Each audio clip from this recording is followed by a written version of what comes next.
I think for me, sustainable development is actually taking a look at a long-term view of what we do in Western Canada. Western Canada BU is mostly conventional and non-conventional assets that are stretched across an area that called the Western Canadian Sedimentary Basin. It starts up from kind of northeastern British Columbia, and then it runs down the foothills in through northern and central Alberta, and ultimately goes off into southeastern Saskatchewan. There seems to be a negativity when it comes to the oil and gas business, and ultimately this bias has grown to a lot of misconceptions with regards to some of the adverse impacts and some of the ongoing impacts. So therefore, ultimately we have to understand, how do we coexist and how do we balance all the pressures that we see today. And those pressures would be the environmental pressures that we have, ultimately the social pressures and the stakeholder engagement issues, and then also ultimately at the end of the day there's still the economy and the economics that we have to address as well. We've been able to leverage some funding, technology funding opportunities available to us from the government to look at new and innovative ways to reduce our emissions. So we do things like using solar power versus what would have been before natural gas power for some of our instrumentation that we use in the field. One of the new and exciting technologies that we have, and that's making a significant impact, and it's going to open up even an even greater impact, would be the use of waste heat. Anytime you have a natural gas-fired or reciprocating engine, it generates some exhaust, and within that exhaust is a tremendous amount of heat energy that normally and in the past has been just dissipated into the atmosphere.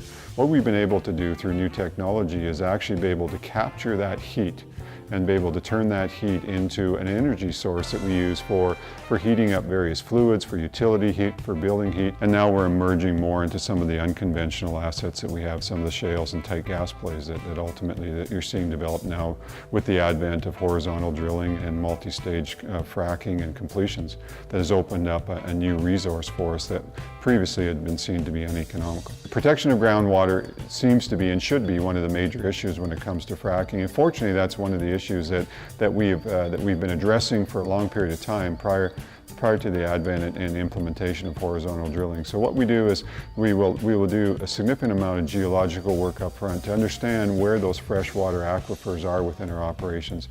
And then what we do is we drill through those and we set surface casing. That surface casing would then be cemented and sealed. Then you would have a casing that would run down inside that surface casing that would go down to the formation depth of where we're drilling. And that casing in and of itself would be cemented back to surf as well. So you have another layer of protection. In most cases, the production would then come through a production tubing that would be inside the casing, and then ultimately that would be where your production comes from. So you'd be a minimum of 3 layers of separation between the production and any groundwater. Process safety is a major issue and an ongoing concern, and it's something that you've seen a lot in the public, and rightly so, with regards to pipeline breaks. I think ConocoPhillips, we're in Canada here, we're extremely proud of our process safety record. That doesn't mean we're perfect, and we would never tout that. We have a ways to go, but ultimately we see ourselves as being an industry leader in this space. We have a long-term view. We're going to be in the industry for a long time. Therefore, we have to ensure the integrity of our assets. We want to be able to ensure that when we leave the environment in as good or a better place than it was when we got there. The economic benefits are vast. I think the biggest one, and probably the most obvious, would be just the creation of jobs. And we have a junior operator program that we're pretty proud of, that we're promoting to bring young Aboriginal people into our workplaces and to train them and help educate them to be able to be contributing members of the ConocoPhillips teams. I believe we do a tremendous job. I believe we're industry leaders, but I also believe that we've got a long way to go. And so in 5 years from now, I would hope that we would have a reputation as being the industry leaders in sustainable development, and that you would hear that from others.